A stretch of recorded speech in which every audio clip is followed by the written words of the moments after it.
Morning welcome to ભાઈ new video. તો ભાઈ આજે સીન એવું છે કે આજે છે રવિવાર ને અચાનક મારે જવાનું આવ્યું છે વલસાડ ડુંગળી મામાના ઘરે જવાનું છે, કેમ કે મામાને હાર્ટ એટેક આવ્યો છે તો મમ્મીને લઈ જવાની છે. જોકે બાઇક પર જ જવાનું છે કારણ કે સ્પ્લેન્ડર પર આપણા પાસે 4 વ્હીલ છે નથી ભાઈ, છે પણ આપણા યુઝ નથી કરતા કારણ કે નાના ભાઈએ લીધેલી છે ને આપણું નાના ભાઈ એટલા ઓછું બને છે, એટલે મારી ગાડી જે છે તે હું મારી ગાડી લઈને જ જાઉં છું સ્પ્લેન્ડર. તો હવે નીકળી ઓલરેડી લેટ થઈ ગયું છે અને ટાઈમ થયો છે અત્યારે 7:06 ને કંઈ 6:30 જેવું થયું છે. જેટલા વહેલા નીકળે એટલે સારું, તાપ તો નહીં લાગે. સવારમાં કંઈ વ્યૂ આવવું હોય તો મંદિરનો મસ્ત ગીત ચાલે છે જો, ને આ મુલ્લો શાન અને આપણે લઈ જવાનું છે સ્પ્લેન્ડર ઉસ્તાદજી.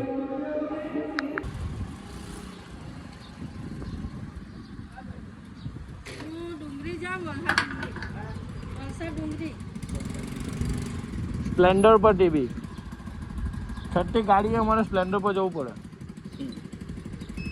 શું કેવું?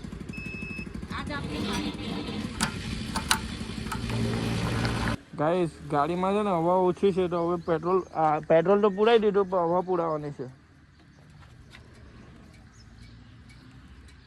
હવા આવે તો ને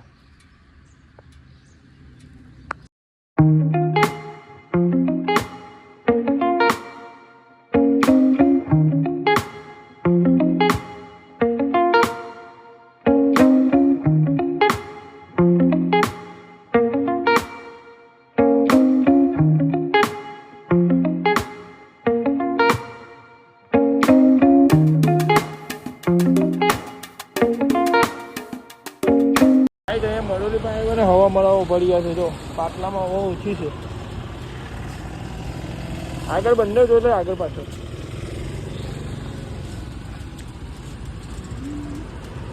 એકદમ જ ઓછી લાગે છે મને પાછળ. 85 હા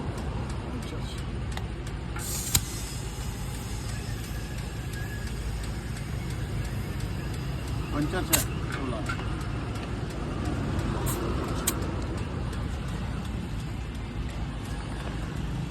પાટલામાં તો પંચર ગઈ છે ભાઈ, હવે ખબર નહીં, જોઈએ. ના રે એ તો વાંધો નહીં આવે, બરાબર છે ને આગલામાં તો.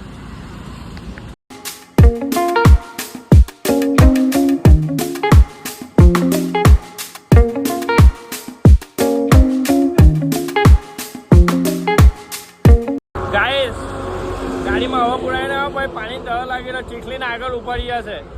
આ મમ્મીના પગમાં ખાલી ચડી ગઈ. ઉસ્તાદજી પર ભરભલાની ખાલી ચડી જાય. આ સ્પ્લેન્ડર વ્યૂ જો સામે વ્યૂ. આ પાણી પીવા ઉભર્યા ફ્રૂટ આવી જાય છે. હવે કોઈ બીમાર માણસ આડું છે ને ફળ ફ્રૂટ લેવા પડે ને એટલે મમ્મી છે ને ત્યાં ફળ ફ્રૂટ લેવા ગઈ છે એની સામે, ત્યાં સામે છે ને આ અંદર જવાનું છે ને આ મેન હાઈવે. અહીંયાથી થોડુંક જ દૂર ચાલો, મમ્મીએ બી નથી જોયું ને મેં બી નથી જોયું. મેં તો પહેલી વાર આવ્યો મામાના ઘેરે. માર્કેટ છે નથી આટલેથી આટલું આ ચાલુ એટલે પડ્યું ને ટાઈમ થયો છે 8:30 જેવું થઈ છે. અમે 6 વાગ્યાના નીકળેલા હતા. નહીં જવા આ એક બેનને મળવા આવેલા છે અહીંયા, પણ એને કોલ નથી કર્યો, કરીએ હવે જોઈએ કાં છે કાં નહીં.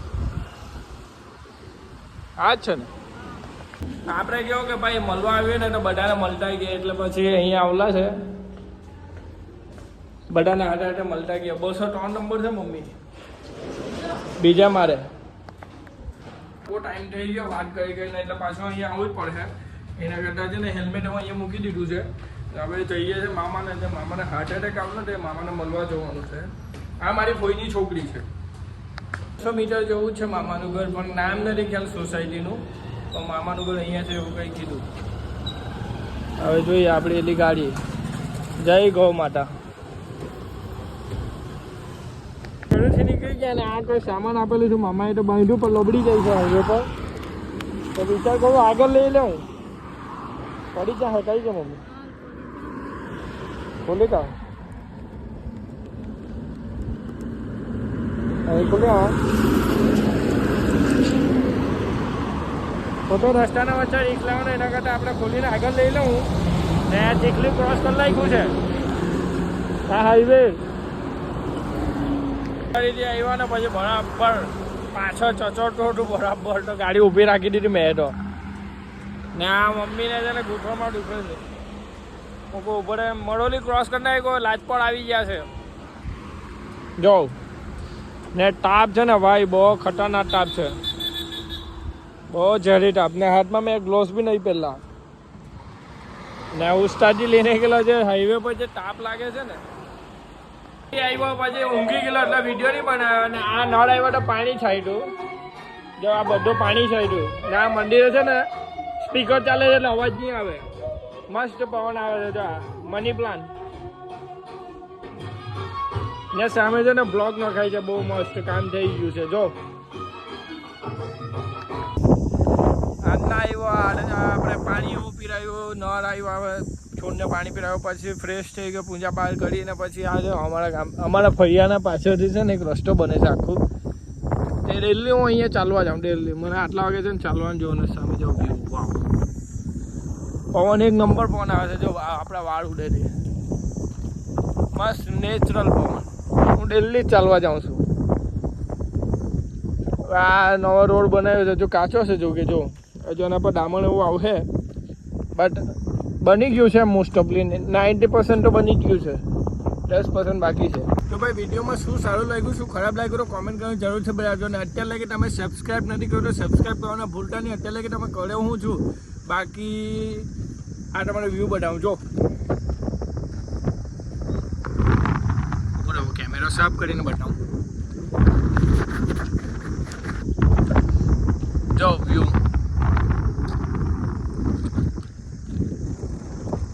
પ્રોપરલી ગામડું છે આપણું ભાઈ પ્રોપરલી ભાઈ વિડીયોમાં શું સારું લાગ્યું શું ખરાબ લાગ્યું તો કમેન્ટ કરીને જરૂરથી બતાવજો અને મળીએ નવા વિડીયોમાં thanks for watching the video okay bye ભાઈ હું આવી રીતના કેમ બોલું છું થોડુંક લડકાય છે આ છે જીપ પર મને છે ને એટલે ચાવા જેવું થયું છે એમ પોપોલા જો એટલે બોલાતું નથી બરાબર એટલે આવી રીતના બોલું છું બાકી મજા આવે તો લાઈક કોમેન્ટ સબસ્ક્રાઈબ કરવાનું ભૂલતા નહીં ઓકે